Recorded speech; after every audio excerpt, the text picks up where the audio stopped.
Like the astronauts, it's an automatic buy-in. They're going to do the ground control kind of, that's what's in the procedure. That's what they're being told.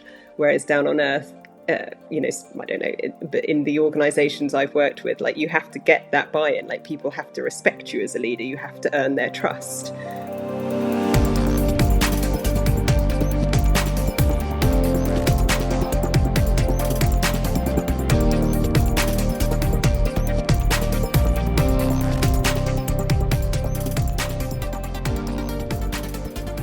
When I was in the military, I spent a lot of time studying and being taught leadership. A good number of the classes I took at the Air Force Academy were about leadership. I went to 2 different month-long courses when I was in the Air Force, where we actually went away and learned about and practiced different leadership techniques. It was a lot.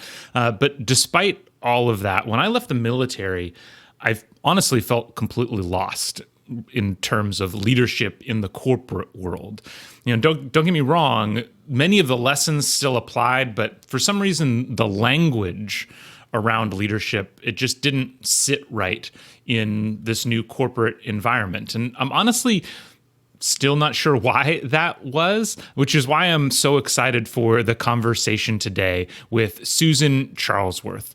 Susan has worked with both the European Space Agency and the UK Space Agency to train actual astronauts on topics like human performance or human factors and then personal performance. She now runs her own coaching agency where she helps train organizations and individuals to develop the skills they need to perform under pressure. I recently met Susan in person for the first time when I was visiting London, and she shared with me that she had gone through a similar journey to mine, leaving kind of the more formal language that we often see in government leadership courses to something that feels a bit more natural. So I'm really excited for the conversation today. Before we get into that discussion, I do want to remind you that if this is your first time listening to the show, please make sure you subscribe so you never miss a future episode. It's the beginning of 2026, and we have a lot of great stuff going on. If you are already subscribed, then I would humbly ask that you share this show with just one other person, because after all, that is how we grow. I can't tell you how much it means to me. So with that, let's get in the discussion with Susan Charlesworth. Susan, how are you doing today? Yeah, very good. I think very different weather to what you've got there. It's pouring with rain outside and dark, but yeah, very good. Thank you. It's funny you say that. We're in California, but it has been cold and dreary for a month, and we're getting ready to have this like weird atmospheric river from the northwest is going to come in, and we're supposed to get drenched with rain over the next few days. So it's probably not that different from you. I would love to start with a little bit more of your background. Your LinkedIn profile, it says you're an astronaut trainer. We talked a little bit about it in the intro. How did you start working with ESA, and what kind of work did you do there? So I studied psychology. I studied psychology at high school and then went on to study it at university. But I actually always wanted to join the Royal Air Force in the UK and become a fighter pilot, but my eyesight wasn't good enough. So their careers advisors told me no. But instead, when I was still a teenager, so in the UK, we have the Air Training Corps, like air cadets for teenagers. So I joined that instead and absolutely loved it. Loved everything to do with aviation. I got my pilot's license when I was 17, my private pilot's license. And so, yeah, I used to go flying with my dad, which I loved. So I always had that love of aviation, but yeah, I started studying psychology at high school and absolutely loved that too, and went on to, as I said, study that at university. Went on to become a psychology teacher, but the aviation industry like drew me back in, and so I got my master's in human factors and safety in aeronautics. And whilst I was at university, this job advert came up in their careers advisory saying they needed a human behaviour and performance specialist at the European Space Agency to train their astronauts and their mission control or ground control crew. And I was only 24, 25 at the time. And I saw that and I just thought, that is the coolest job ever. I will never get it, but let's go for it. And I always I'm very thankful to that 25-year-old, very naive, very go-getter self. So yeah, I applied for it. And they said, okay, 6 month probation. So yeah, I moved out. So the European Space Agency has lots of different locations across Europe, but the astronaut centre where I worked was in Cologne in Germany, or is in Cologne in Germany. So I moved out to Germany. And yeah, was there for about 5 or 6 years. So training the astronauts, ground control crew, the astronaut instructors, people that go to Antarctica for a year in what the European Space Agency and NASA, I believe, call human behavior and performance. So I don't know Mm-hmm. how much we want to get into this, but like it was different to when I went back recently and taught them like pure human factors.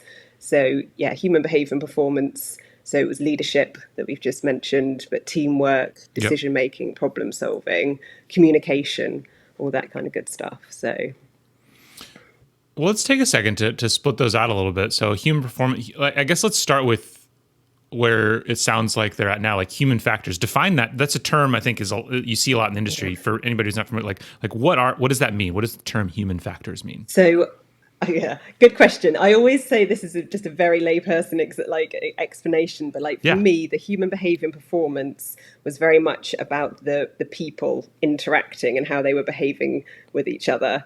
So as I said, Mm-hmm. like the leadership, the communication side, whereas human factors kind of obviously it's all on a spectrum, but it's kind of the side that's more humans behaving with the more technical. So I was teaching them when I was teaching them human factors, it was more kind of ergonomics and interfaces and yeah, how they're interacting with hardware and things. I know human factors professionals like they go across the board and specialize in different things. So, but that's at least how I taught it at ESA. That was kind of the definition we had. It was two different courses, obviously interlinked, but it was more the people, the human behavior and the people and the performance, and then the kind of human factors and the interaction with the kind of physical technical things. Got it. So kind of like the person to person versus the person to Sure. machine or person Yeah, to environment kind of differences. exactly. Okay. Okay. Very Well, then simply. let's Yeah, no, absolutely. Yeah, these things there's endless. Yeah, it's a fractal for everything Yeah. like this. So then, since the focus of this show is much more on that human performance side, what did that look like? What were some of the things you discussed? And I think this will kind of get into what I mentioned in the intro of, you know, how did you teach this? What were the frameworks that you used in this more formal setting?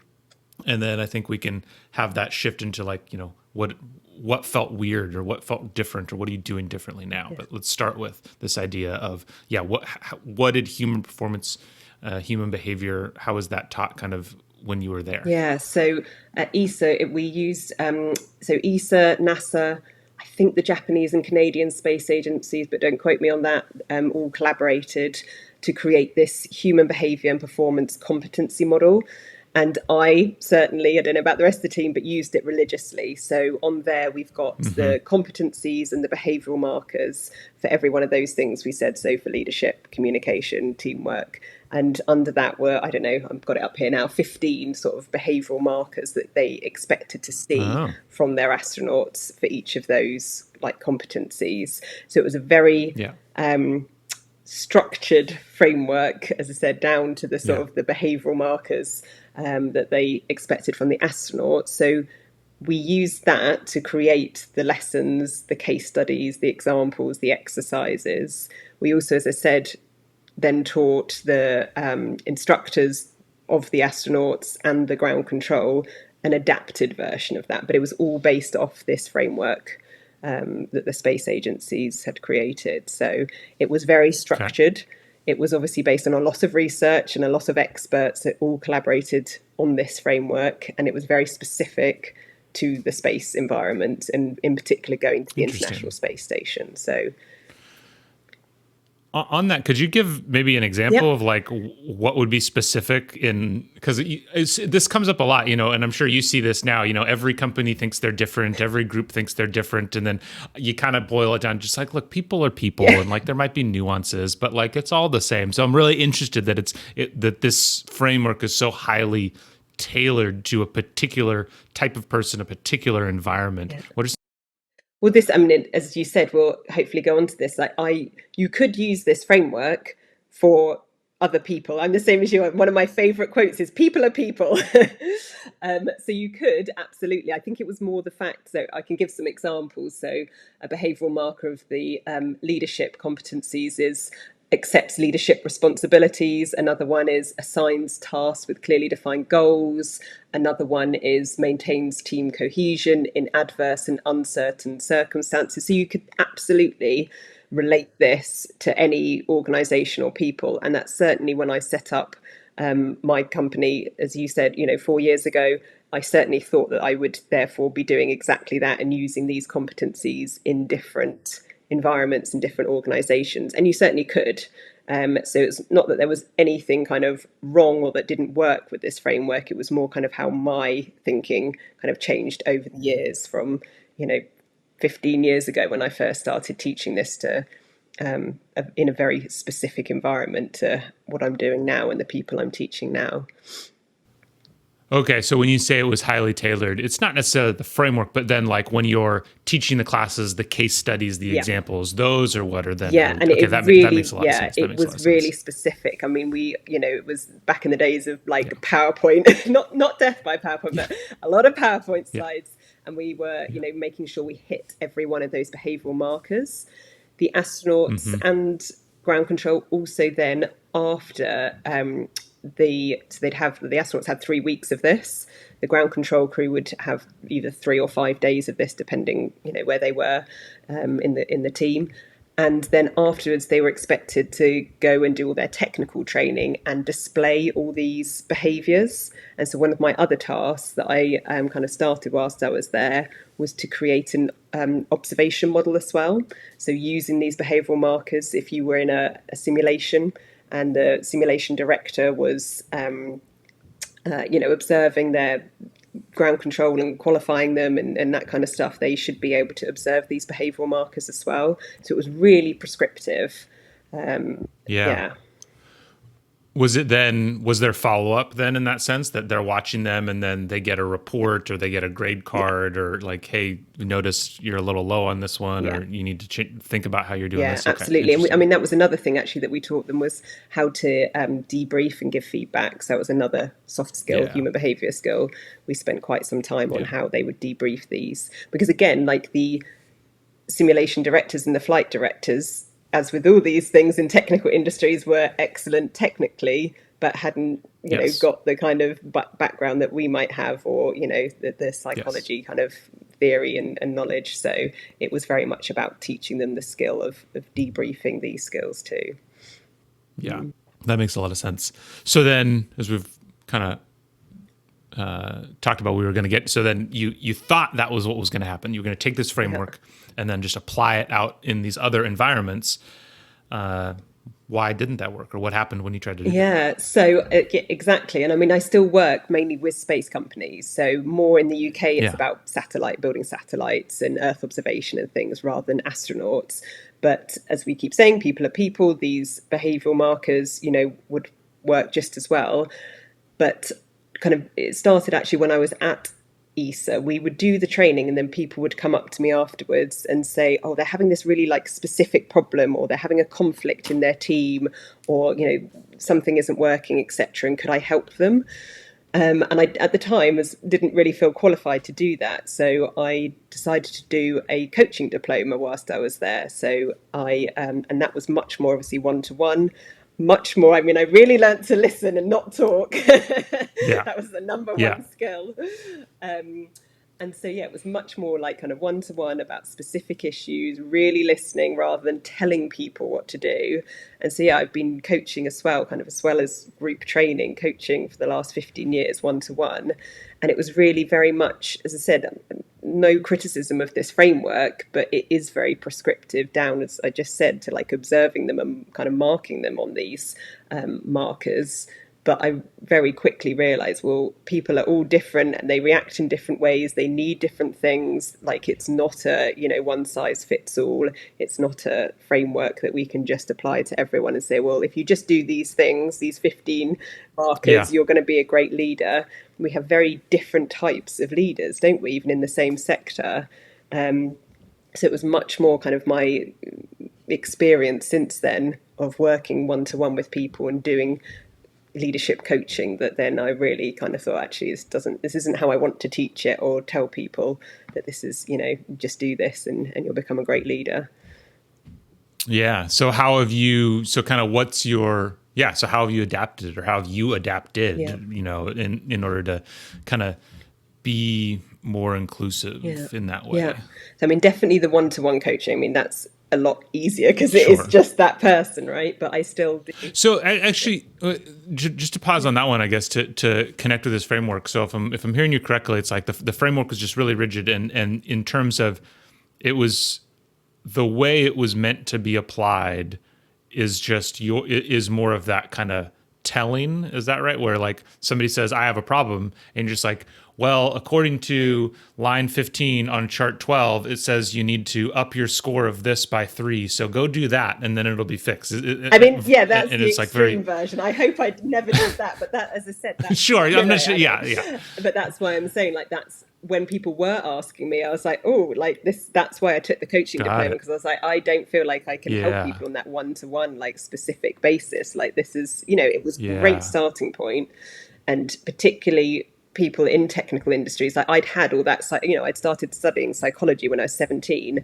and these were, Yeah. much older than me in a lot of cases, but they'd never, and I still get this now. People go, oh, I didn't know this. Like, how do you know? I'm like, because I've been studying it for the last, however many years. But they've been, in a very technical mindset, and they've never been taught Yeah. this stuff, right? So it's a great Yeah. framework as a good starting point of, these are the kind of things that, would make you a better leader or team player or communicator. But as I said, like, that kind of, the one-to-one is certainly a lot easier to then adapt to that person. But even in my group training, Yeah. I've changed, like, I don't use this at all now, this framework. Yeah. Yeah. So the kind of stuff I do now, said, much more based on experience and leadership coaching. I also absolutely love Brene Brown and all the stuff that she talks about in terms Yeah. of vulnerability and courage. So my last workshop was much more around, like, courageous leadership. And I guess the other big thing that's changed this last year, which is kind of a new thing, again, in the space sector, it's very male dominated. So I always say, like, most of the people I've trained and coached have been men. This last year, I set up my own program, which was for mid-career professionals, to get this kind of leadership, teamwork, communication training. And it just so happened, maybe because I'm a woman, that people, that it was only women that joined. Absolutely fine. But then the kind of stuff that we've been talking about in the last year is just very different. And I'm not like stereotyping and saying that, oh, men lead like this and women lead like this. I'm absolutely not doing that. But it's just like, it was just a very, like, new kind of leadership. Like, this just didn't work for them and their situations and how they wanted to, be a leader. So it was just a very, iterative process. Yeah. Do you have any? That's interesting. Because it's so interesting. I keep using that word about this idea that, like, people are people, but and we're all the same, but we're all different. And so much of the specifics really matter. The context matters. And I think that's a great example. Are there any particular things that stood out to you that surprised you about when you wound up with kind of this all women group, that what was different? Yeah. How were the conversations different? Yeah. I guess, and again, it's the context. It's not just the gender thing. Like, if you're an astronaut in space and ground control tell you, push this button, do this, do that, like, you're going to do it, right? Whereas down on Earth, like, we don't have that same pressure. We don't have that same kind of authority, if that's the right word. So it was much more about kind of getting people on board, like, getting that kind of buy-in. It wasn't automatic. I think that's what I'm trying to say. Like, the astronauts, it's an automatic buy-in. They're going to do the ground control. Sure. Kind of, that's what's in the procedure. That's what they're being told. Whereas down on Earth, I don't know, but in the organizations I've worked with, like, you have to get that buy-in. Like, people have to respect you as a leader. You have to earn their trust. And, I just found, even with the women, as I said, I'm not generalizing, they are very different. They're Yeah. very different leaders. Some of them probably lead more traditionally like men, and some of them definitely don't. Like, so it was very much Yeah. like, oh, okay, we've got to, this framework doesn't fit everyone. We've got to try something new. So, Yeah. and I guess also in the program, as I said, it's a lot more. It's not just me that's like telling them. It's Yeah. very interactive, very coaching style, and getting their Yeah. experience as well as mine. So. So since you primarily work in the space world with these people who are highly technical, like you said, I think when I talk with folks, I just spent a year writing a book and talking to people about more generally with engineers. I'd be asking this question of like, what's the hardest part about going from engineer to people manager? Like, what's that big Yeah. challenge? With the people that you work with, what are you seeing? What have you seen as the primary challenges that people have to get over when they're going from that individual contributor, that technical contributor, I've spent my whole life focused on solving these problems, into more of a people leader role? I mean, I've seen that throughout my whole career. I think that's a really Yeah. good point. Like, so even back before I joined the European Space Agency, when I was a teacher in a high school, was my very first job. And we would have like the very best teachers would then become head of department. And I always thought like you're taking them out, like I'm not saying it's a tech, but you're taking them out of that very specialist role that they're really, really good Yes. at. And now they're head of department. So they're not doing all the stuff they're really good at, or not as much as they were. And you're expecting them to be these wonderful leaders and have this team and everything else. So like it's not even a technical space thing. It happens, I think, across many organizations. So I've forgotten your question.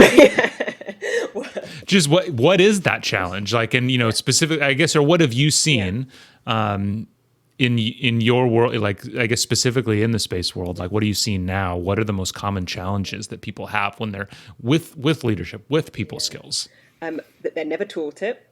Like that they, the people that I teach, like they've, unless you go, like you said, on a MBA or a leadership, so then most of them that I speak to have never been taught it. It's just because they've been good at their job and they get put into it. So as I said to you earlier, like they're always surprised, why didn't I know this kind of thing? And they quite self-critical as well. And I keep saying, like, why would you know this? I mean, even doing like personality profiling, I was quite against doing it and labeling people, but my goodness, it's really like insightful for them because they've never done it before. So they're just finding out all this stuff. So I'd say that's like a big hurdle. And before they even start then trying to lead and manage other people, it's kind of figuring out themselves. One of the first modules we do on my program is self-awareness before they even start on the external Yeah. stuff and communicating with other people and leading other people and building teams. It's self-awareness and self-management. So I'd say that's the biggest, or at least the first challenge to overcome. That makes sense. I mean, yeah, it's easy, whether it's the people like us who like are teaching this stuff, or even people more generally in like talent development or the human resources side of organizations, generally have spent a little bit more time thinking about this kind of stuff, getting exposed to this kind of stuff. And so it can be easy to forget that there's all these other people who have just never seen these things. And very often, I agree with you. Like, I think when it comes to things like personality assessments, there's lots of critiques of them. They have lots of challenges, but most of those critiques they're in the details. They're in the weeds. Like, and at like a high level, there's still really great things to do, and they can give you lots of information as long as you don't forget that, the map is not the territory. Yeah. This thing isn't you. It's not defining you. It's just some data Yeah. points that can be interesting. Yeah. That's what I always say to them. It's just information. And actually, like the first session, they have their 15-page report. And the very next like coaching session, I say to them, like, you tell me everything that you don't agree with. And we'll go from there. Ooh, Like, I love it.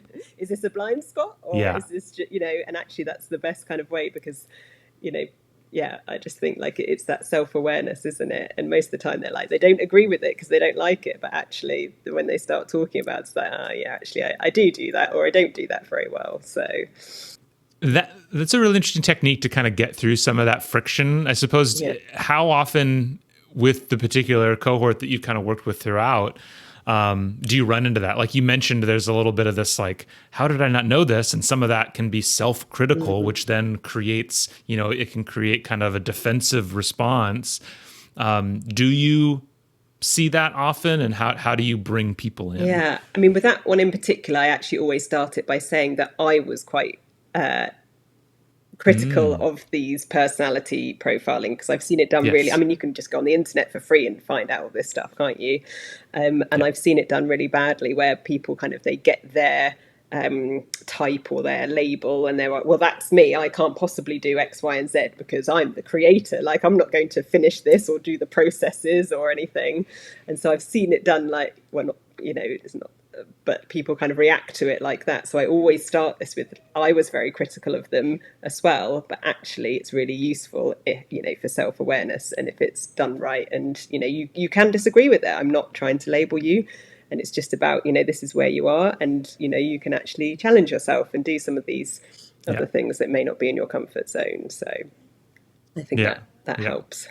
But I don't know about you, actually, Matt. I've had this, like, all the way through training, like teaching soft skills to very technical people. Like, the very first and most important thing is just getting their buy-in, right? Yes. Like, why are we even teaching this? I always have, whenever I go into a new audience, this image in my head of this very experienced, very qualified, intelligent, technical person or astronaut, like sat there with their arms crossed, like, why are you here, psychologist, telling me?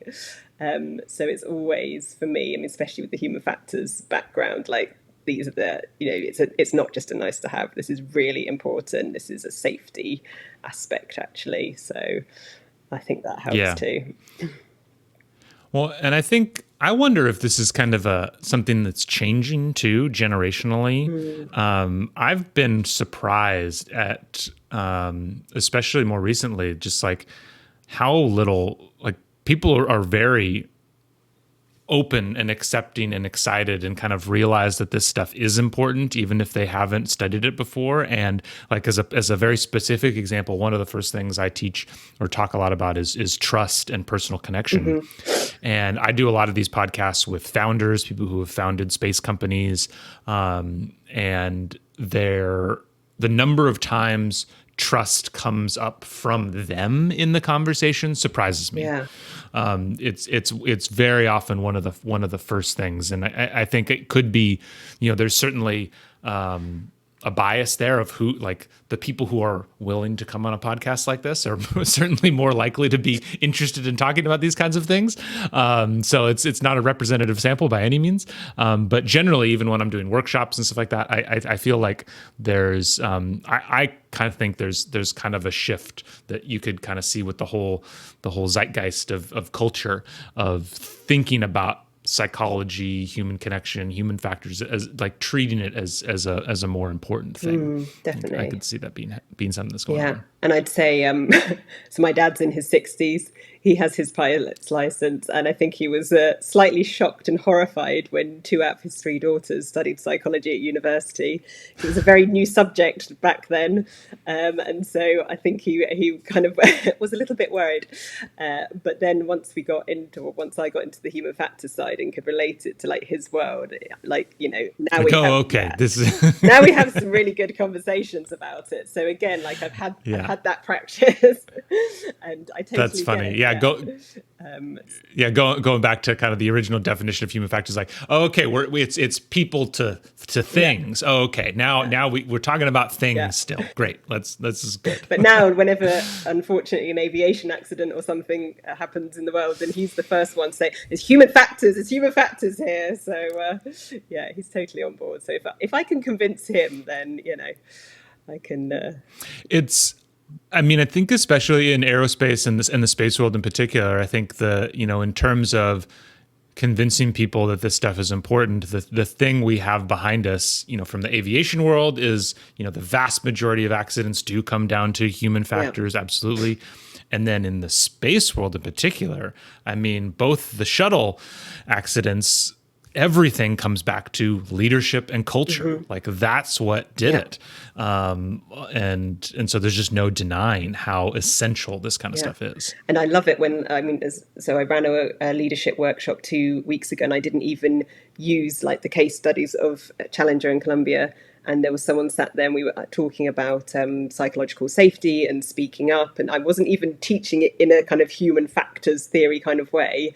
And he was like, oh, that's just like with the Challenger. And he was then telling me, because he was familiar with it. And I was just like, yes, I didn't even need to. They made the connection. That's fantastic. Awesome. Well, this has been a really great discussion, Susan. What's the best way for people to find you if they're interested? Connect with me on LinkedIn is Susan Charlesworth, or website is Charlesworth Human Performance. So I have a newsletter every Friday, which is mainly lots of events and fun things that I go to in the UK space sector, but also some little nuggets and in there of tips and advice. So yeah, I guess that's the best way. Excellent. Well, this has been really great. I got to come out to do some.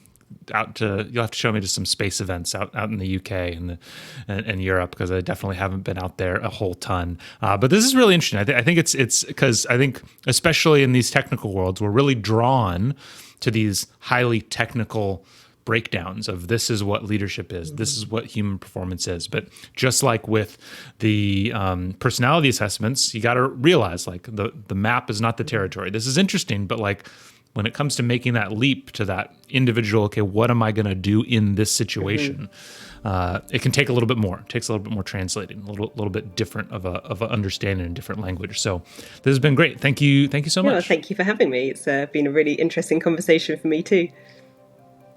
Thank you so much for listening in on the conversation. I hope you got as much out of it as I did. If you are a manager yourself and you're looking for more insight onto how to better lead your team, please make sure to check out some of our other amazing episodes.